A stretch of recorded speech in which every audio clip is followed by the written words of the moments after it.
No one could be prouder of his boys than I am of you guys. Only the Brave. You know, when I think about it, the title of this movie is perfect. I couldn't think of anything better than that. My name is Brandon Keith Avery, and this is just my opinion. I want to thank you very much for tuning in to my opinion/review for Only the Brave by Sony Pictures. I really do appreciate it.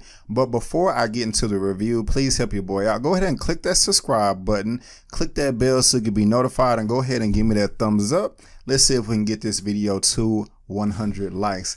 Now, Only the Brave is being put out by Sony. This is based on a true story of the Granite Mountain hotshot firefighters. And before I even get into the review, again, I just want to just let everybody know I have such a high respect for men and women around the world that fight fires. I mean, that is just like so dope to me. Like, I respect all of you. Thank you so much for what you do, for putting your life on the line. I mean, you don't have to, you're risking your life for strangers, running into burning buildings or burning forests or burning whatever, not knowing if you're going to live or die. And I respect this. So all the men and women out there that have sacrificed, thank you very much. Now, this is based on a true story that happened a number of years ago. I didn't know much about this story until the trailers came out, and I did react to it. If you would like to see my reaction, go ahead and subscribe to my channel and just look at my videos. It is there. Unfortunately for me, a-hole did ruin the ending for me. They probably just assumed that they know I didn't know the ending of it, because they ruined the ending for me, you know, in my reaction video. But I'm not going to do that for you. But this cast right here, or before I talk about the cast, let me talk about the director. It's being directed by Joseph Kosinski. He did Tron Legacy that came out in 2010, which was a sequel to the 80s version. And I was pretty disappointed with that film, other than the soundtrack by Daft Punk, I believe. The soundtrack was lovely. I mean, like, seriously. Back in the day when I was working out, it's been a while, that was something that did give me kind of pumped when I was running or in the gym or whatever. Great soundtrack. He also did Oblivion, which had Tom Cruise a few years after that, and I really did like that film. Not too many other people did. It wasn't the best thing in the world, but I enjoyed it. And now he is doing Only the Brave, and for the most part, he knocked this film out of the park. The cast is phenomenal. You got Josh Brolin, you got Jeff Bridges, you got Miles Teller, you got Jennifer Connelly, and you also have Taylor Kitsch. And the acting from all these prominent actors and actresses is just top notch. It's from the very first frame of this movie, you get a sense of love and family. Like, these guys really do love in each other to death on this fire team. And I really also love the relationship between Jeff Bridges, and this is a true story, like I said, but not Jeff Bridges, but Josh Brolin and Jennifer Connelly's role in this film. They are a married couple, and they felt like a real married couple. I've never been married before, but my parents have been married for a long time, and all the bickering that, you know, goes on back and forth, that was on the forefront of this picture. And I really did like it. I really did appreciate it. There was a real deep sense of realism to their relationship, and when they're going through what they're going through. And, you know, I don't blame them. I mean, like, I was just sitting there myself like, yeah, I mean, this just seems so real. And, you know, they're bringing it to life, you know, with their acting. And, you know, it was great. Like I said, all the other actors was great as well. They all come from different walks of life. And like I said, I really did feel a good sense of camaraderie between these firemen, and, well, there wasn't any fire women in this. But I really did get a good sense of, you know, the camaraderie that they had, the bond that these men had, you know, between each other.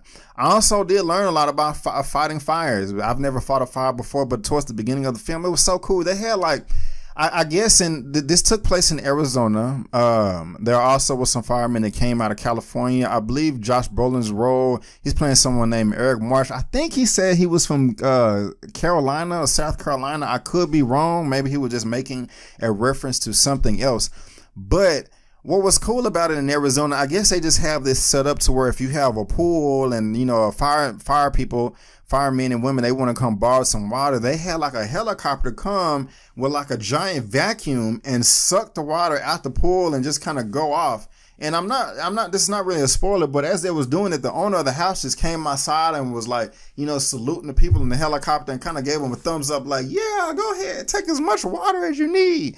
And I just really do like that, the humanity that was in that scene like that, just like, look, we're in this together. I know you're going to take good use of my water. It is yours, have it, do what you can to save lives. And I really did like that. I mean, like, it was a strong sense of camaraderie and love. And there was just also a great sense of humanity as well. And the bond between the firemen was just great. I love how honest they were, with each other, and the way they portrayed that on screen was splendid. It was spectacular. Something, I did learn a little bit about fires, and then the way they fight fires, and it was just so cool how you had different people doing different things, and you had your lookout and you had the people over here, but the lookout, they just would sit there on a hill, on a mountaintop, and just stare at the fire, sometimes for just a few minutes, sometimes for hours, for days, and try to predict where it's going to go. And that can be very hard to predict with unforeseen weather, especially when you have a bunch of wind going around. I mean, the fire can be blown any way. But for the most part, it just always seemed like they had a plan or a backup plan or a contingency plan to fight these fires. And of course, you had to deal with egos and, different personalities like that, and people got into it. But that's just normal, and it just really did feel like real people, on screen. Like I did not see an actor in Josh Brolin or Jennifer Connelly. I felt like these were the real people because they just were just doing such a great job on screen, putting this together. Something that I wish would have been explained a little bit better from a layman like myself that just doesn't understand how you can fight fires, because sometimes they were actually like lighting fires, and they had like torches with gas and stuff like that. They were lighting fires to, fight the fire. Of course, I don't know what I'm talking about. I don't know what I'm doing. So I'm not going to sit here and say that's stupid. Why are you doing that? I'm not a professional. So I'm sure they had a valid reason for, doing these actions with lighting fires with their torches. But as someone that just didn't know much about it, I was sitting there kind of confused. I mean, another tactic that they used, of course, was they would draw lines in the sand or the dirt or whatever. And that made sense to a degree for me. But at the same time, this is a true story. It's not like a movie. So I was sitting there, I was like, well, it really wouldn't make sense if somebody just came in a white coat and just explained everything to somebody. I mean, that's just not logical. They could have stressed the truth a little bit, but I was just kind of sitting here like, okay, maybe they just don't have an opportunity to do that. I mean, even if they had a new recruit coming in and they were just trying to fight fires, they could have had a scene like, okay, we fight fires like this because of this and da-da-da-da. But at the same time, given the situation, no, these are like elite firemen, so they're not just gonna, bring someone in off the street that doesn't know anything. And actually, they did do that, but with Miles Teller's character, but I don't know. I mean, I was just kind of confused. Like, okay, why are they doing that? There was also a great sense of danger in the film. I did, feel like, okay, man, are they going to live or are they going to die? I don't know. This is going to be a happy ending. And whether it is or isn't, I'm not going to say. You're just going to have to see the movie for yourself, because I just don't like spoiling movies for people. And also the soundtrack or the score for this movie was great too. It was very moving and it fit well within the rest of the picture. Just another gripe that I had, sometime the transition of time to me was just a little bit sloppy towards the beginning of the movie, not towards the end of the movie. I mean, they were able to provide subtitles with, 3 months later, 9 months later, 3 years later, etc. But towards the beginning, I really wasn't a fan of the transition of time. It did come across a little confusing for me. But overall, guys, I went to go see this with my mother. And, we try to catch movies together, at least once a month, something like that. And she wasn't really wanting to see the film at first. But afterwards, she was, in tears. Not in tears, but, little sniffles and a little teardrop here and there. And she's like, Brandon, thank you so much. I do recommend you, I do appreciate you recommending, man, I can't talk, this movie to me. I didn't want to see it at first, but I am so glad I saw it. So that's just a testament of how good the movie is, because it really is good. It really is one of the better films, not the best, not remotely, I won't say the best. That review comes up next. But it is one of the better films of the year. If I had to rate Only the Brave, out of a 1 out of 10, I would easily give this a 9 out of 10. Yes, a 9 out of 10. But guys, that's just my opinion. Have you seen, I forgot the name of the movie, Only the Brave? Do you want to see it? Wait a minute, why am I forgetting the name of the movie? Only the Brave, yeah. Do you want to see it? I mean, do you not want to see it? Have I turned you on? Have I turned you off? Do you agree with me or do you disagree with me? Let me know in the comment section below. Let's get this conversation going and keep it flowing.